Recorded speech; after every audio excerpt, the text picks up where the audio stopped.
Hai anak-anak, bertemu kembali dengan program Gemar Matematika bersama Pak Ridwan. Ingat, belajar matematika bersama Pak Ridwan membuat matematika menjadi lebih mudah. Anak-anak, Bapak sedang menggunakan pakaian dari Kalimantan Utara. Biasanya ini rompinya dari bahan kulit kayu. Tapi sekarang Bapak modifikasi jadi bentuknya seperti ini. Anak-anak, sekarang kita akan belajar tentang sudut. Kalian sudah lihat kan tayangan tadi? Nah, Bapak mau tanya, coba di ujung meja ini sudutnya berapa? Di ujung buku ini sudutnya berapa? Coba lihat, di ujung pensil ini sudutnya berapa? Tahu tidak? Pasti kalian tahu.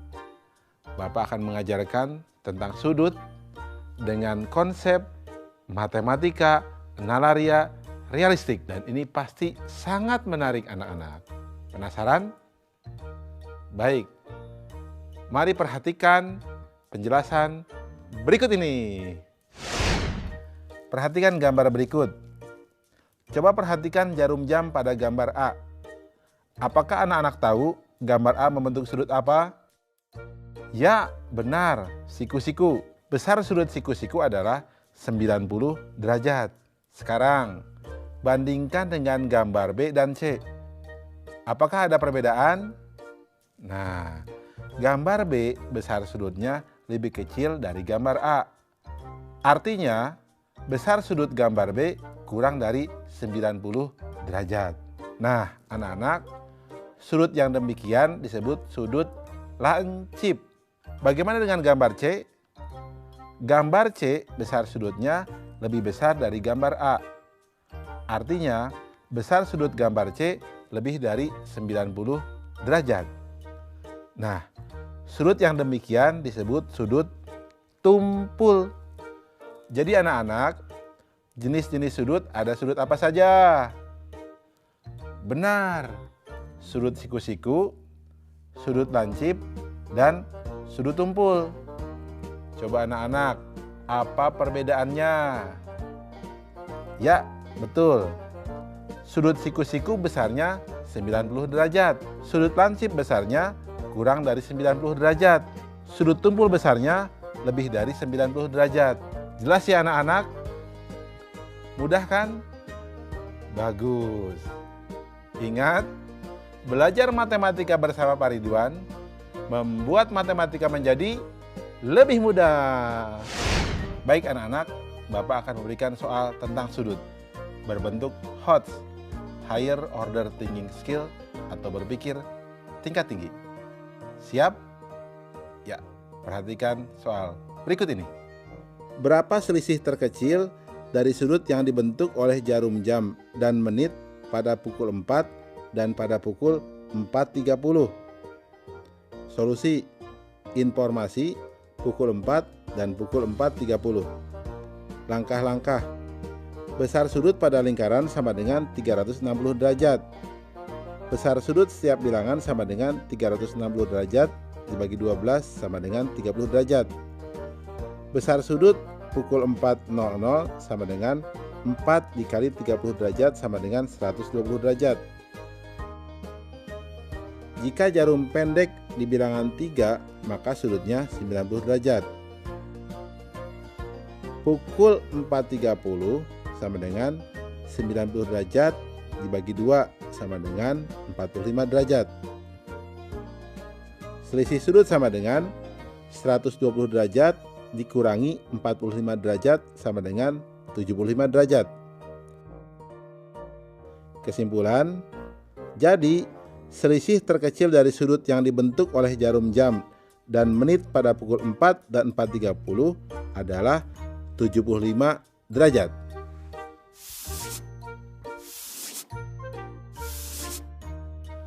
Mudah ya anak-anak ya? Belajar matematika bersama Pak Ridwan membuat matematika menjadi lebih mudah.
Hai anak-anak, berjumpa kembali dengan program Gemar Matematika bersama Pak Ridwan.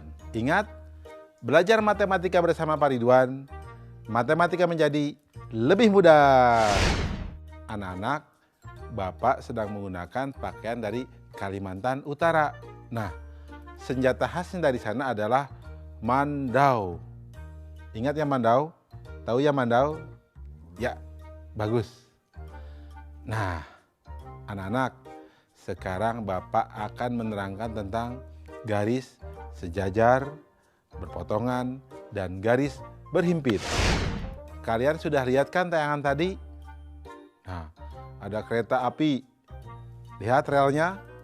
Kalau dua yang sejajar, dia tidak pernah bertabrakan. Ya, karena dia sejajar. Nah, sekarang kalian lihat kalau kereta api di persimpangan jalan, dia pasti berpotongan. Jelas ya? Bapak akan memberikan contoh yang lain. Kalian suka lihat di jam dinding pukul 12 tepat. Apa yang terjadi? Betul, jarum panjang dengan jarum pendeknya berhimpit. Anak-anak, Bapak akan jelaskan konsep tadi dengan konsep matematika nalaria realistik supaya lebih jelas dan nalar kalian pun terasa. Kalian penasaran? Baik, perhatikan penjelasan berikut ini. Baik anak-anak, Bapak akan mengajarkan tentang pemahaman konsep garis yang sejajar, berpotongan, dan berhimpit. Perhatikan penjelasan berikut ini. Pada gambar kubus di samping terdapat beberapa garis, yaitu garis AB, BC, CD, DA, dan lainnya. Di antara garis-garis tersebut terdapat garis yang tidak akan berpotongan, yaitu garis AB dan garis EF, garis AE, dan garis BF. Silahkan kalian lihat contoh yang lainnya. Nah, garis-garis yang demikian disebut garis sejajar. Jadi, apa itu garis sejajar? Garis sejajar adalah dua buah garis yang memiliki jarak tetap dan tidak akan pernah berpotongan jika diperpanjang. Nah anak-anak, bagaimana jika garisnya berpotongan? Coba perhatikan bidang ABFE. Garis AB berpotongan dengan garis AE dan garis BF. Garis AE berpotongan dengan garis AB dan garis EF. Nah, Garis-garis yang demikian disebut garis berpotongan. Jadi, apa itu garis berpotongan? Garis berpotongan adalah dua garis yang bertemu pada suatu titik di bidang datar ketika diperpanjang. Nah, berikutnya anak-anak, perhatikan gambar jam ini. Jam menunjukkan pukul 12.00. Jarum panjang dan pendeknya sama-sama berada di bilangan 12. Nah, garis yang demikian disebut garis berhimpit. Jadi, apa itu garis berhimpit anak-anak? Garis berhimpit adalah dua buah garis yang memiliki paling sedikit dua titik persekutuan. Jelas ya? Mudah kan? Nah, ingat anak-anak, belajar matematika bersama Pak Ridwan membuat matematika menjadi lebih mudah. Baik anak-anak, sekarang Bapak akan memberikan soal tentang garis dalam bentuk HOTS, Higher Order Thinking Skill. Siap? Perhatikan soal berikut ini. 3 buah bangun datar, jajaran genjang, layang-layang, dan segitiga sama kaki saling dihimpitkan hingga membentuk bangun berikut. Sebutkan hubungan garis yang terbentuk pada gambar tersebut. Nah, soal ini menarik ya. Bagaimana jawabnya? Informasi. Gambar bangun yang terbentuk dari 3 bangun datar, jajaran genjang, layang-layang, dan segitiga sama kaki seperti gambar di bawah ini.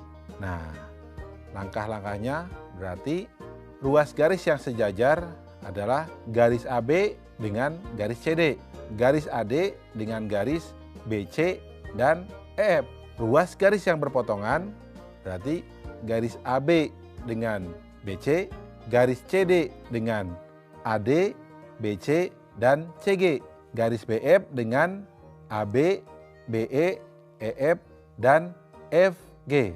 Nah anak-anak, ruas garis yang berhimpitan berarti garis BC pada jajar genjang dengan garis BC pada layang-layang, garis BF pada segitiga dengan garis BF pada layang-layang.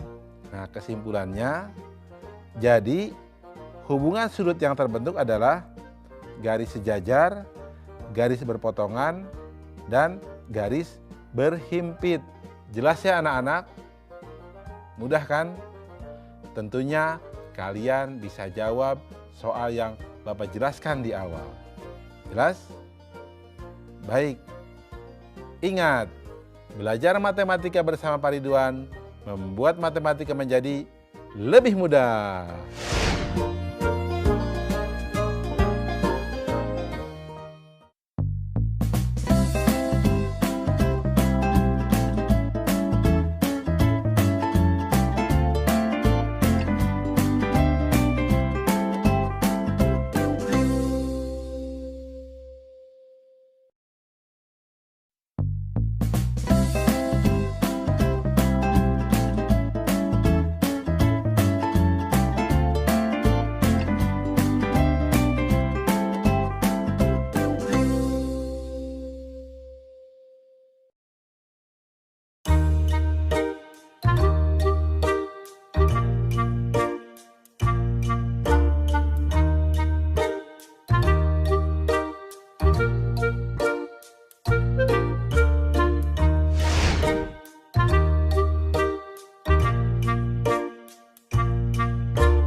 Hai anak-anak, berjumpa lagi dengan program Gemar Matematika bersama Pak Ridwan. Ingat, belajar matematika bersama Pak Ridwan membuat matematika menjadi lebih mudah. Nah, anak-anak, Bapak sedang menggunakan pakaian dari Kalimantan Utara, ya. Kalimantan Utara itu letaknya berbatasan dengan Malaysia, tepatnya di daerah Sarawak dan Sabah. Jelas ya? Nah, anak-anak, sekarang kita akan belajar tentang sudut penyiku dan sudut pelurus. Kalian kan sudah lihat tayangan tadi? Nah, jarum panjang dengan jarum pendek membentuk sudut siku-siku.